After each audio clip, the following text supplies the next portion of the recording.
भैया बहनों, आप सबको रक्षाबंधन की हार्दिक शुभकामनाएं। ये रक्षाबंधन का त्यौहार श्रावण मास की पूर्णिमा तिथि को मनाया जाता है। एक प्राचीन कथा है।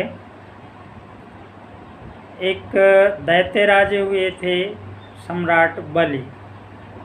उन्होंने अपने पराक्रम से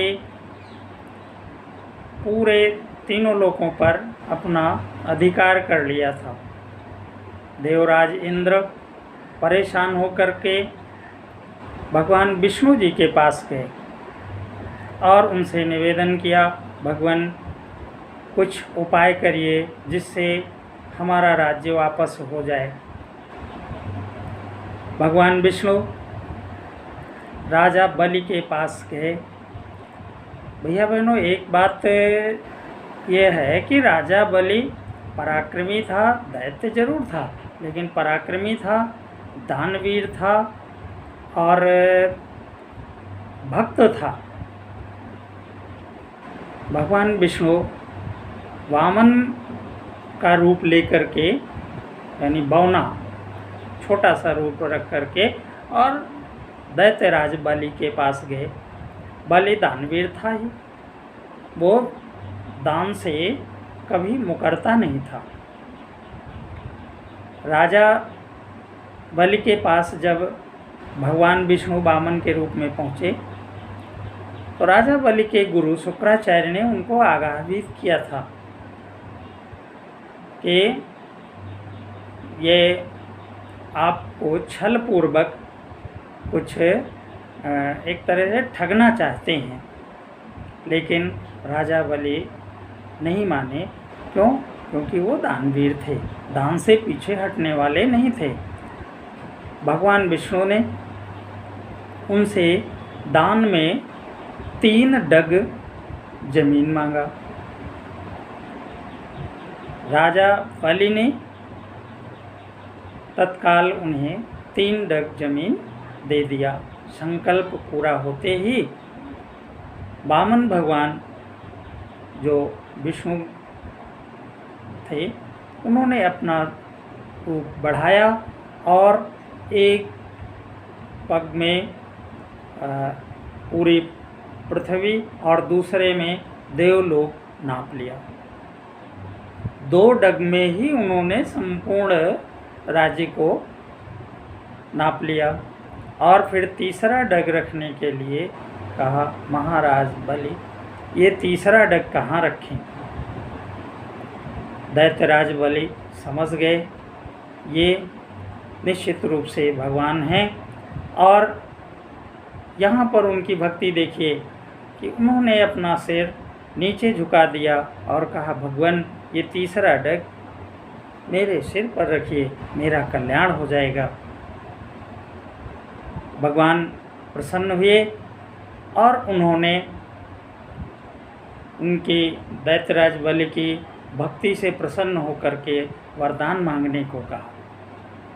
राजा बलि ने वरदान में ये मांग लिया कि आप हमारे द्वार पर सदैव खड़े होकर के रक्षा करेंगे, दरबारी के रूप में रहेंगे। भगवान विष्णु अब उन्होंने वचन दे दिया था कि आप मांगिए, तो उन्होंने उसको तथास्तु कहा और वहीं रुक गए। जब काफ़ी दिनों तक भगवान विष्णु क्षीर सागर नहीं आए तो लक्ष्मी जी परेशान हुई और वो राजा बलि के पास गई और उन्होंने राजा बलि को रक्षा सूत्र बांधा। भैया बहनों, रक्षा सूत्र बांधने पर भाई बहन की रक्षा करने का वचन देते हैं। उसी वचन में लक्ष्मी जी ने राजा बलि से वो वामन के रूप में जो भगवान विष्णु थे उनको मांग लिया और तब वो वहाँ से और क्षीर सागर वापस आए। भैया बहनों, ये वो दिन था रक्षा सूत्र जिस समय बांधा था राजा बलि को, वो श्रावण मास की पूर्णिमा तिथि थी। कहा जाता है कि तभी से रक्षा सूत्र बहनें अपनी भाई की कलाई में बांधती हैं और उनसे बदले में कुछ वचन लेती हैं, उपहार लेती हैं। भाई लोग सहज से उपहार देते हैं और रक्षा करने का वचन देते हैं। एक और ऐसे ही पुरानी घटना है महाभारत काल की।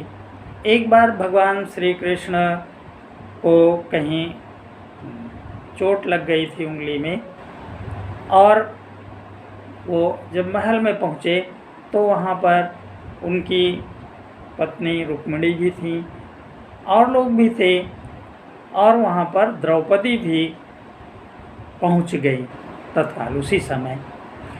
तो देखा किसी का ध्यान उनकी ओर नहीं गया था, यानी श्री कृष्ण की उंगली में चोट लगी थी, उस पर किसी का ध्यान नहीं गया। द्रौपदी ने तत्काल उनकी उंगली पर देखा, खून बह रहा था, दौड़कर उनके पास गई और कहा, अरे ये चोट कैसे लगी? और वो आओ देखा न ताओ, कहीं और कुछ व्यवस्था ना करके वो जो साड़ी पहने थे अपनी साड़ी का पल्लू फाड़कर और उनकी उंगली में बांध दिया था। इस घटना से प्रेरित होकर के भगवान कृष्ण ने उनको वहाँ भी वचन दिया था, बहन हम आपकी ज़रूरत पड़ने पर इसी प्रकार से रक्षा करेंगे। जब आगे की घटना है, जब पांडव द्यूतक्रीड़ा में अपना सब कुछ हार गए थे, यहाँ तक कि द्रौपदी को भी हार गए थे, तो दुर्योधन के कहने पर दुशासन ने द्रौपदी का अपमान करना चाहा, उनका वस्त्र हरण करना चाहा। ऐसी स्थिति में द्रौपदी ने सभा में उपस्थित सभी लोगों से निवेदन किया, भीष्म पितामह, महाराज धृतराष्ट्र और सभी पराक्रमी पांडवों से अपनी रक्षा का निवेदन किया, मुझे बचाओ, मेरी लाज बचाओ, दुशासन मेरा अपमान कर रहा है, मेरी लाज का हरण कर रहा है। लेकिन सभी उस द्यूतक्रीड़ा में जो शर्त थी उस शर्त के अनुसार बंधे हुए थे। उस समय जब कोई सहायता के लिए नहीं आया, द्रौपदी ने हाथ जोड़कर भगवान कृष्ण का स्मरण किया, भैया कृष्ण मेरी रक्षा करो। द्रौपदी की करुण पुकार सुनकर भगवान कृष्ण ने द्रौपदी की रक्षा के लिए, उनकी लाज बचाने के लिए और द्रौपदी की साड़ी को इतना बढ़ाया, इतना बढ़ा दिया कि दुशासन साड़ी खींचते खींचते एकदम से थक गया, साड़ियों का ढेर लग गया, पसीना पसीना हो गया, दुशासन गिर पड़ा हाफ करके, लेकिन साड़ी कम नहीं हुई। और इस प्रकार से भगवान कृष्ण ने मुँह बोली बहन द्रौपदी की लाज बचाई। भैया बहनों, तब से कहा जाता है कि ये रक्षाबंधन का त्यौहार मनाया जाने लगा।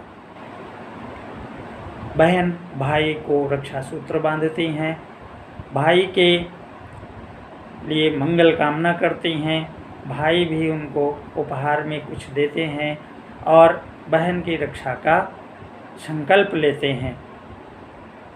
भैया बहनों, इसी परंपरा को निभाते हुए आजकल भी हम सब भाई बहन रक्षाबंधन का त्यौहार मनाते हैं। और ये केवल भाई बहन की ही बात नहीं है, तो हम समाज में एक दूसरे की रक्षा करने का संकल्प लेते हैं।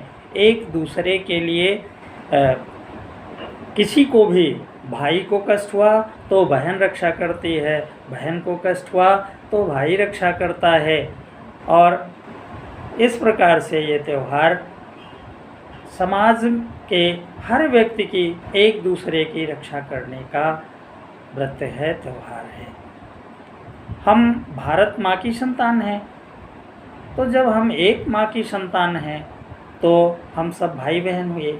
इसी कारण से हम सब एक दूसरे के रक्षा का इस दिन संकल्प लेते हैं। धन्यवाद।